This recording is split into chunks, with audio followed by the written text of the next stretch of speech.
Good morning, CrossFit Queen Creek. Coach Rob coming to you with another one. Yesterday was a bit of a doozy. All those kettlebell swings, those power kettlebell swings are no joke. Big thanks to Coach Kate for putting out the breathing technique video. That certainly helped me a bunch when I was going through it. And just a quick shout out to everybody that logged in on Wodify and checked in. Looks like we had Ed and Richard and Coach Son checking in, letting us know that they were doing the kettlebell workout. Looks like Coach Christina, Coach Sydney, Andrea, and Jahili all checking in as well on Wodify. I'd love to hear what you guys thought about that particular workout. That one for me was definitely a doozy. I enjoyed that though. That was good stuff. So moving on to today. It is Tuesday, April 16th, 2020. We got ourselves a triplet today. We got 3 movements that we're going to be working on, and something that we haven't seen in quite some time. Since the gym closed down for me anyway, is wall balls, okay? So if you have a wall ball, we're gonna talk about some tips and tricks with the wall balls. If you don't have a wall ball, we certainly have lots of options for scaling or substituting on the wall ball. We're also dealing with a jump rope, doing some double unders, and we all know that we can scale those with singles, and we're also doing some sit-ups. So let's go ahead and we're going to take this over to the board here real quick and talk about some equipment that we're going to need, some scaling options, and we'll get you going. Okay guys, let's talk about the movements that we're working with today. We're looking at some wall balls, right? Okay, so the equipment necessary to complete this movement is pretty simple. It's going to need a wall ball and a target to throw the wall ball to. So if you've got open space on a wall outside or above the garage door, or shoot even a adjustable basketball hoop for the backboard on there would be great. If you had one of those, that would work out terrific. If you don't have a wall ball or a target to toss the wall ball to, then what we can do is we can substitute the wall ball movement for a thruster type movement. Now, because these rep schemes are very, very high, we want to do anything lightweight that we're going to do in a thruster motion. So things that we can consider are, other than wall balls, is dumbbells, kettlebells, a lighter sandbag or a weighted backpack, or an empty barbell. I think that's the tactic I'm going to go with today, is just an empty barbell. So the weight's a little bit higher than what a wall ball typically would be, but I'm not throwing the barbell. So there's a little bit of compensation in there. So that's the tactic I think that I'm gonna roll with. But light dumbbells, kettlebells, sandbag, weighted backpack, something of that nature will definitely do the trick, and you will certainly get your work put in. That would be the way that I would recommend going on this one. And double unders. All right, obviously you're gonna need a jump rope. If we're gonna do scaling on these double unders, then we're gonna be shooting for singles. So remember guys, we're doubling that rep count, so that 50 turns into 100. And if you don't have a jump rope, you can always use the phantom rope, right? Which is no jump rope at all. We're just going through the motions. In fact, this would not be a bad idea to really use this opportunity to learn the rhythm and create the muscle memory with the jump and the rhythm of your hands and your wrists to create that motion and that rhythm for the double under itself. So you can take that tactic as well. You're gonna put in just as much work, just not trip up over the rope by attempting the double under. So we'll go over that here in just a minute when we're going through the actual movements. All right, guys, let's go ahead and run through the movements and some scaling options that we have available as far as equipment-wise. The movement for today calls for wall balls. So clearly we're going to start with just the wall ball option here. Okay, I want to go over a couple of basics when it comes to the wall ball, and then a couple of tips and tricks that might help you out during this workout. So with the wall ball, we definitely want to choose a weight. I don't know that if we have options or not, but choose a weight that we can do some seriously high volume with. But here I have a wall ball, and a couple of key points here. When we're holding on to the wall ball, we want to make sure that we're holding the wall ball high, right?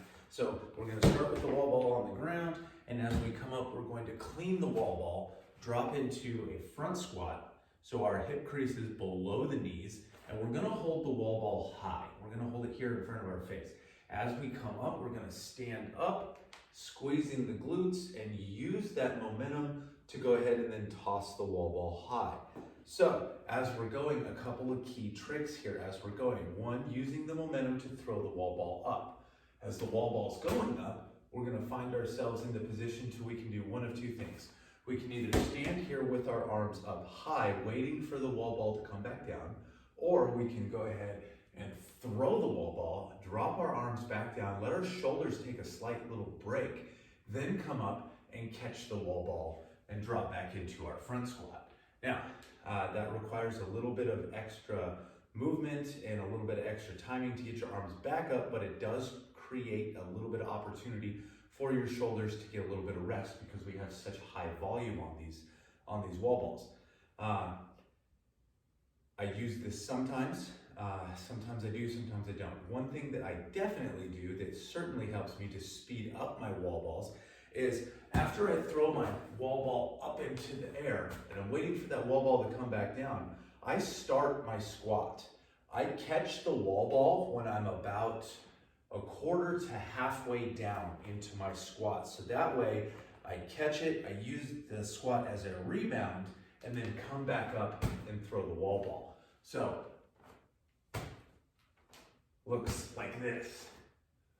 I'm already on my way down when I catch the wall ball. So, I'm not quite sure how easily you guys can see that, being that I can't throw the wall ball very high, but it prevents me from having to do a full squat with the weight of the wall ball.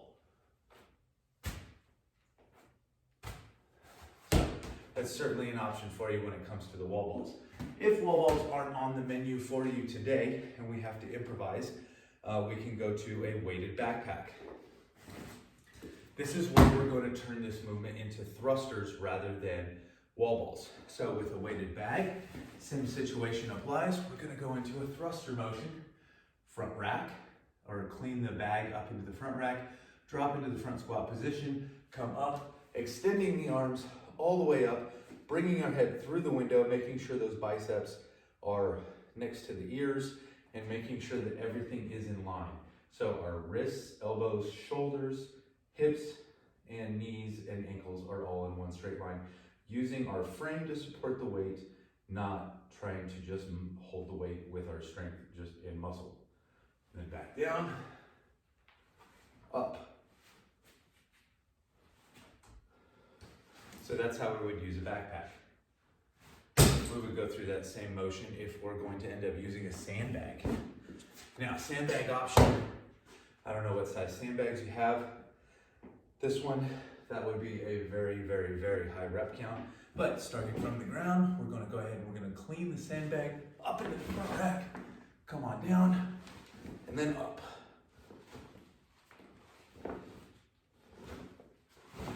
Repeating that motion for 50 reps in a row would certainly be a bit of a challenge. We can use dumbbells.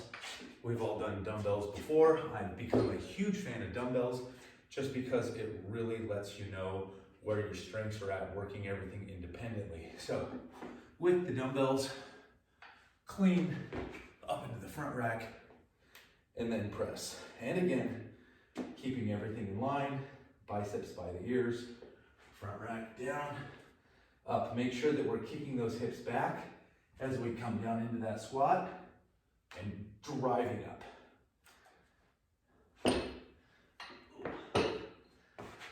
And last but certainly not least, the empty barbell, if that's the way that you're gonna go about it today. So, feet underneath the hips, hands just outside. Make sure that we've got that hook grip, right? Tuck that thumb. We're gonna wanna clean that barbell from the bottom. So a good setup position, vertical shins, weight back, hips back, straight back. Just like we talked yesterday, in that kettlebell swing, you wanna use that broomstick or that PVC pipe just to go through the motions. And as we come up, hips and shoulders rise together at the same time. Once we get over the knees, then we're gonna stand and get tall. Start with that shrug, lead with the elbows, turn over, catch, down into the bottom, and pressing all the way up over top. Repeating that front rack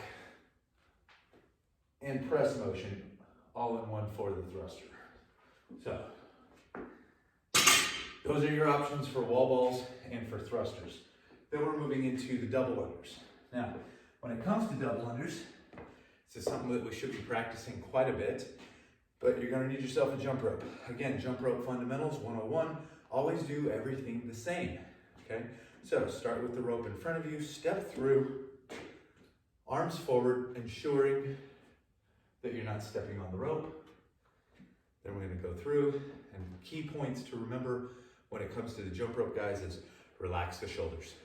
Keep the elbows low, change nothing about your jump. It's all about the wrists. It really is. Now, let's see if hopefully I don't hit anything.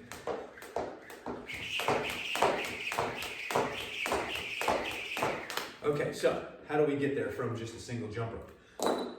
It's not difficult. It's all right here. It's just muscle memory and getting the rhythm right in your head. So we all can do single jump ropes, okay? We talked about using that phantom rope, all right? Let's just run through the motions, and we don't have a jump rope. Now, I don't want you to change your jump in any way, shape, or form, but what I do want you to do is I want you to use your hands and get the timing for the whip action that comes with the double under. So every time I get to the top of my jump, I'm gonna tap my hands twice on my sides. And then I come down and I land. So it's up, tap, tap, land. Up, tap, tap, land. If you want to use this instead of actually jumping rope just to get it in your head and get used to that motion for the double unders, this is a great opportunity to do that. So I'm going to jump, land, jump, land. So jump, tap, tap, land. Jump, tap, tap, land.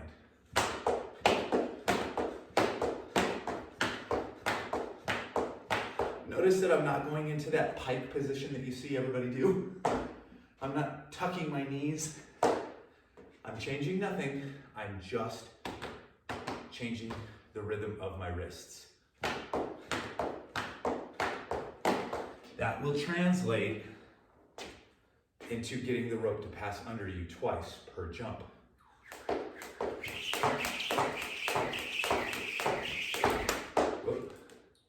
So, anyway, moving on to the sit-ups, okay? This is the last movement that we have here. A couple of key important facts or things to look for.